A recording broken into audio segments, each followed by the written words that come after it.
The LA Rams have lost their first and second pick this year and their first and second pick next year. You'd be like, holy hell, that's punitive. Yep. That's what the Astros lost. Everybody's like, oh, there's no punishment. They just lost 4 major leaguers. Because in baseball, first and second round are all your major leaguers, are your top players. Your Mike Trout, your Bryce Harpers generally go there. They lost them all. They got punished. By the way, I've said before, I will take...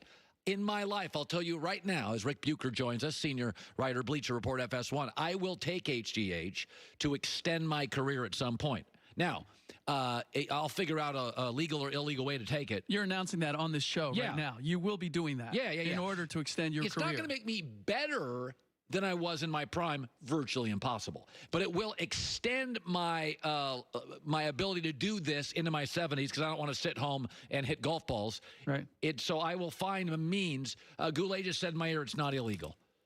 So I will find a way to do. Yeah, sports have rules. Sports radio guys can do anything. Very true, and have. As has been documented. Yes. So you were in Chicago at the All-Star Weekend. Yes. Now, you've been covering this thing for 2 decades. It is big now. Yes. It doesn't feel like 15 years ago. It's monstrous. It's become a corporate bonanza, and it really feels disconnected, or it has felt disconnected from the league and the game. It once upon a time, it really was a mid-season break where the NBA family got together. Peeps, basketball peeps. Basketball peeps, and you went to parties, and you weren't, you had invitations, and you went to see various people, and you had conversations, and it was fun, and it was cool, and it was relaxed, and then it just became, it's a little bit like the MIT Sloan conference, the analytics conference. When it first started, it was fun. It was people getting in a room and sharing like how they're trying to figure out finding edges, and then it became a job fair, and this has become like a corporate, to be seen, to sell your gear, your merchandise. And this year changed. This year was different because of Kobe. Kobe and mourning his loss, and everybody coming to grips with that, and everybody sharing that sorrow made it feel like a family again. It was about basketball and family. It was a unifying element that everybody could relate to, and it just took that corporate temperature down a couple degrees and made everybody come back to, this is what we really love about the game. Even something, quite honestly, that had been lost over the course of this season. It's become all about load management and analytics and shooting threes and the despair and superstars changing teams and who's controlling the league. And this became old-fashioned. Let's see who's the best on the court, and let's win not because of the dividends that it's going to deliver, but because we want to prove that we're the best player in the game right now. I was saying earlier that Michael Jordan had immense impact in titles, fans, and media and advertisers, Gatorade, McDonald's. I always felt LeBron's influence is really, he has clearly some ratings influence, but amongst players. If he has a political agenda that he cares about, they do. Mm-hmm. He cared about the schedule lightening up. Players did. The commissioner did. He takes this all-star game seriously. The players do. What LeBron cares about influences the players. He told, like, Steph and KD, you need to own your platforms. Stop sharing this stuff. This is your name. I think LeBron's influence this weekend, I just sense when LeBron cares about something, and he is yelling at guys in the huddle, it's LeBron. Yep. It's the global face of basketball for about a decade. Some of this is LeBron cares. I think LeBron last year heard the criticism that he was a little businessy. He was a little distracted. Yeah. It was a little bit about he didn't connect with a lot of young teammates. Totally get that. Didn't connect. Sure.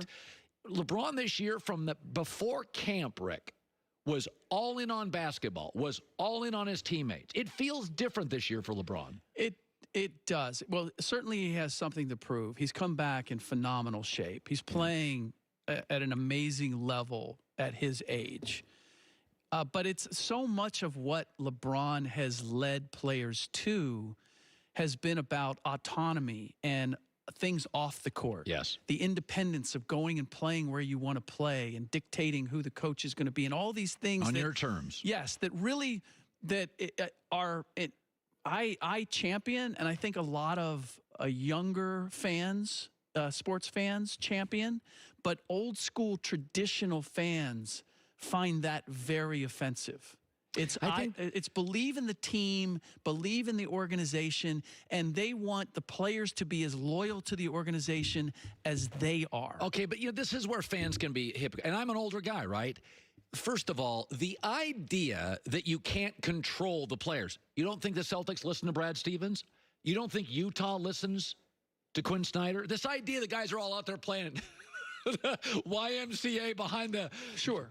No, they're not. LeBron, listen, we all know that a college coach barks virtually every time down the floor. Yes. But when I watch the Lakers and the Clippers, Doc Rivers is coaching, and the players are responding. A lot of this old school stuff, for whatever reasons, this idea that current NBA players are not willing to be coached, they're not willing to be coached poorly. Yes, 100%. That is the distinction. Miami is totally all in on Spoelstra this year. This has always been the defining element, and players are hyper aware. Doesn't matter whether you played in the league or not. Doesn't matter whether you're college or pro. Doesn't matter. Can you make that player better? Can you make him better on the floor? And can you get him someplace that he can't go? And that's why having won a championship is so vital, because it takes a certain amount of trust over the course of a year for a player to believe that when this coach says, if you do this, I can get you the promised land. Well, if you've done it, you have a little leash. If you don't, that player is measuring every single thing that you do. And the second you do something where he goes, bruh, I've been in this league 10 years. I know that doesn't work. You've lost them.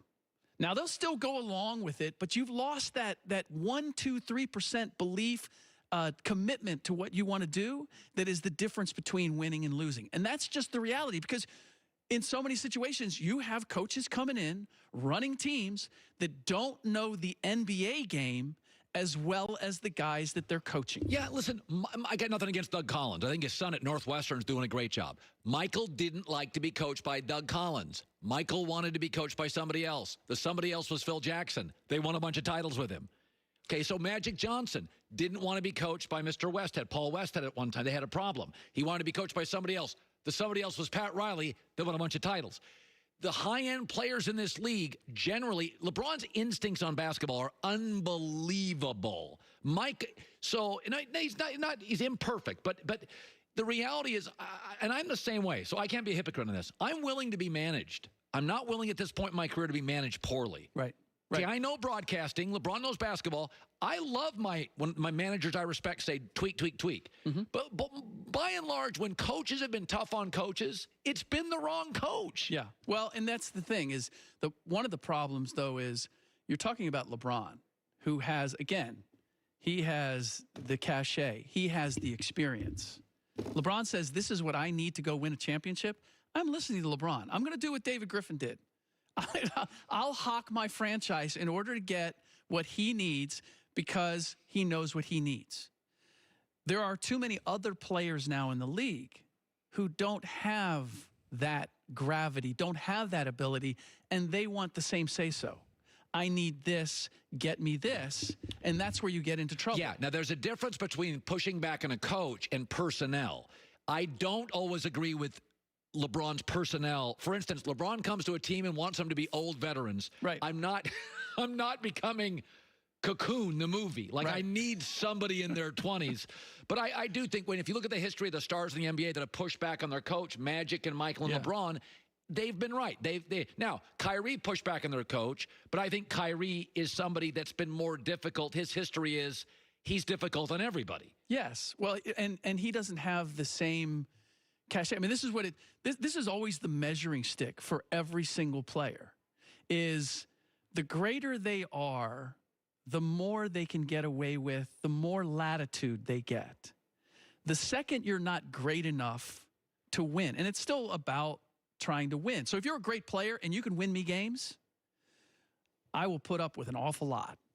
The second that you can't win me games and I still have to put up with a lot, now we have a problem. Now I'm ready to move on because I will put up with a lot. I will compromise my authority or my position or my say-so if you're going to get me to a championship. You're going to get me farther than I can by myself. But when the second you can't, I'm not giving that up. You know, it's an interesting thing. You made me think of something with LeBron and his influence. LeBron doesn't believe in load management.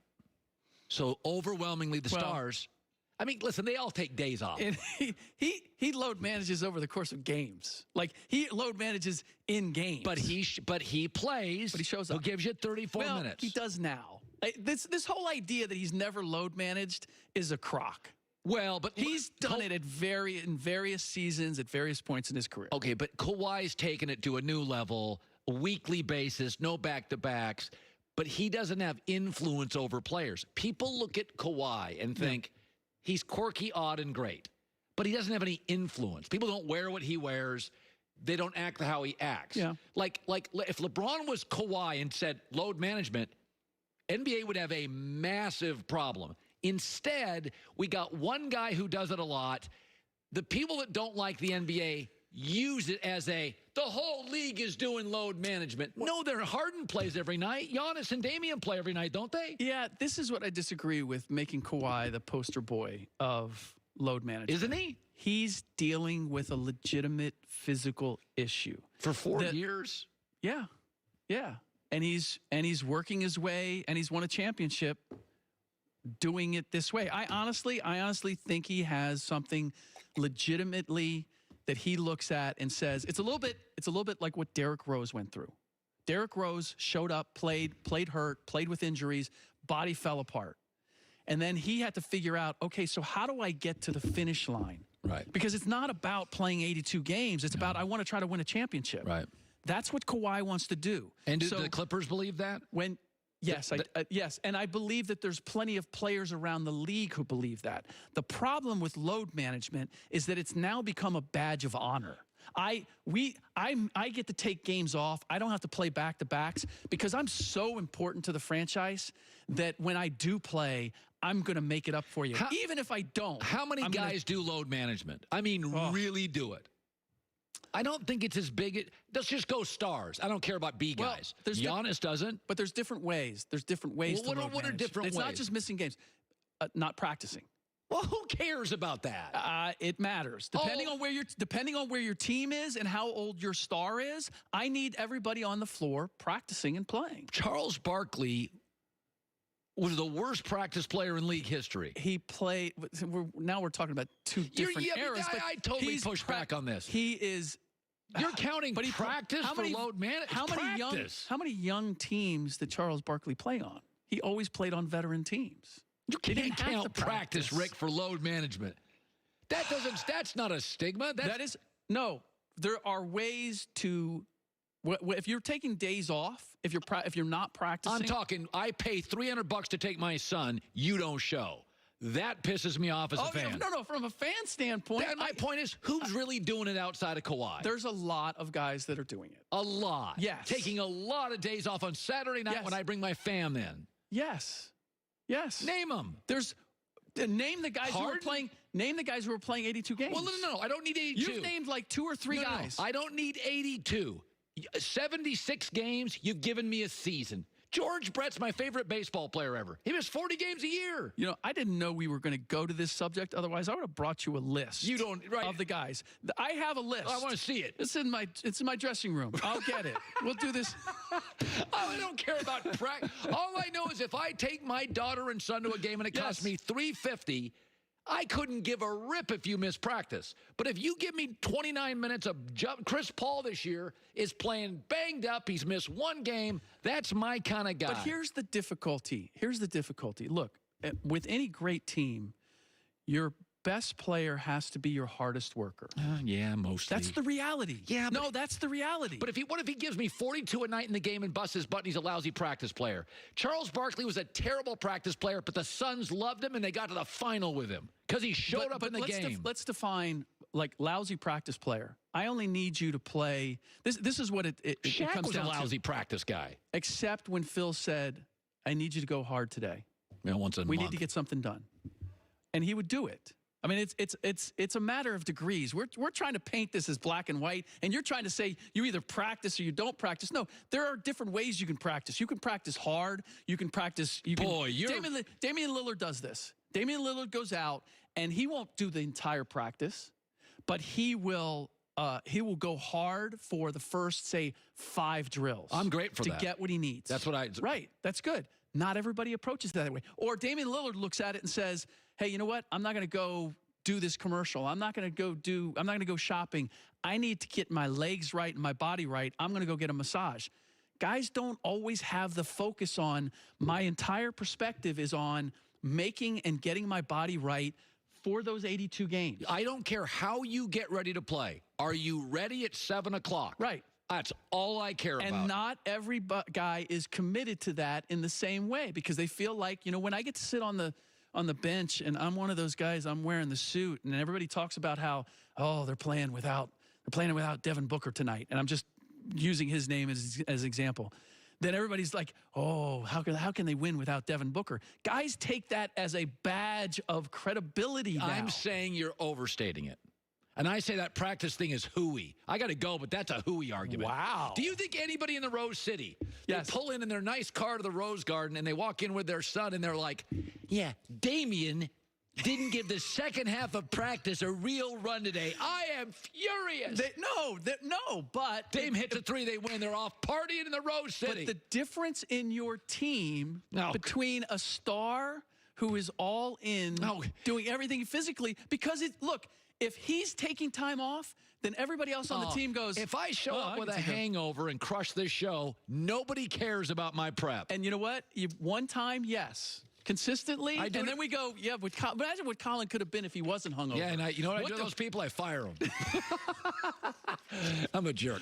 Rick Bucher, Joy Taylor with the news. No.